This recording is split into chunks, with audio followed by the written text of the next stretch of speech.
Baik, saya akan menganalisis perbedaan penerapan sistem demokrasi di negara Norwegia dan juga di Indonesia. Sebelum itu, kita harus mengetahui dulu apa itu demokrasi. Jadi, demokrasi adalah sistem pemerintahan di mana kekuasaan berada di tangan rakyat, baik secara langsung maupun melalui perwakilan. Demokrasi mencerminkan kebebasan berbicara, hak pilih, pemerintahan yang transparan, serta penghormatan terhadap hak asasi manusia. Perbedaan demokrasi di Norwegia dan Indonesia. Di Norwegia sering dianggap sebagai negara dengan demokrasi terbaik di dunia. Sedangkan di Indonesia juga menganut sistem demokrasi, tetapi masih menghadapi beberapa tantangan dalam penerapannya. Baik, perbedaan di Norwegia dan juga di Indonesia adalah yang pertama itu sistem pemerintahan. Di Norwegia itu menggunakan sistem parlementer di mana Perdana Menteri bertanggung jawab kepada parlementer. Jika pemerintah kehilangan kepercayaan parlemen, maka Perdana Menteri itu bisa diganti. Sedangkan di Indonesia menggunakan sistem presidensial di mana presiden memiliki kekuasaan penuh dan tidak bisa diberhentikan oleh departemen kecuali melalui pemaksulan. Sedangkan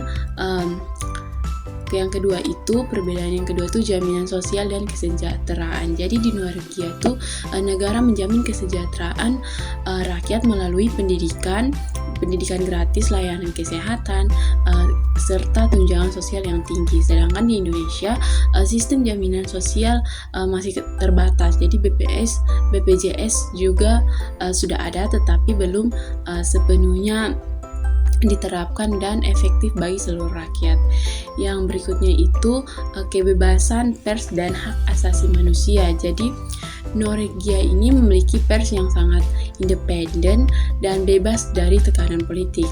Hak asasi manusia dijamin oleh hukum dan sangat dihormati. Sedangkan di Indonesia, kebebasan pers juga baik, tetapi masih ada ancaman regulasi dan tekanan dari pihak tertentu. Pelanggaran HAM itu masih terjadi, terutama di daerah konflik seperti di Papua. Yang keempat itu pemilu dan partisipasi politik. Jadi di Norwegia itu pemilu menggunakan sistem proporsional di mana setiap partai mendapat kursi di parlemen berdasarkan jumlah suara yang diperoleh, dan masyarakat aktif dalam politik dan kebijakan publik. Sedangkan di Indonesia itu pemilu bersifat proporsional campuran. Ada sistem daftar terbuka untuk memilih individu dan partai. Partisipasi memilih fluktuatif, masih ada golput dan politik uang.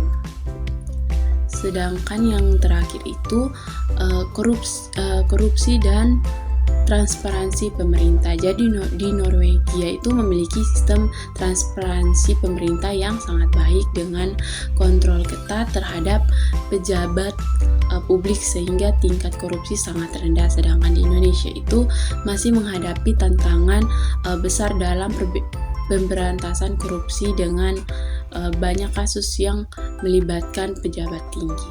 Demokrasi baik di Norwegia yang tidak ada di Indonesia. Yang pertama itu pendidikan gratis sepanjang hayat. Jadi pemerintah Norwegia itu memberikan pendidikan gratis hingga tingkat universitas, termasuk bagi mahasiswa internasional. Sedangkan di Indonesia, biaya pendidikan tinggi masih menjadi tantangan bagi banyak masyarakat.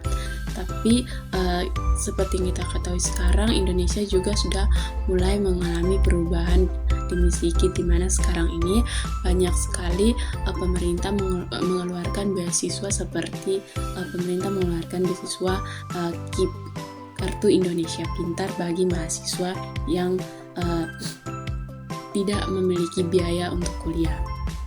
Yang kedua itu jaminan sosial yang kuat. Jadi warga Norwegia itu mendapatkan tunjangan pengangguran, kesehatan gratis, dan pensiun yang memadai. Sedangkan di Indonesia itu sistem jaminan sosial masih terbatas dan belum mencakup seluruh masyarakat. Yang ketiga itu transparansi pemerintah.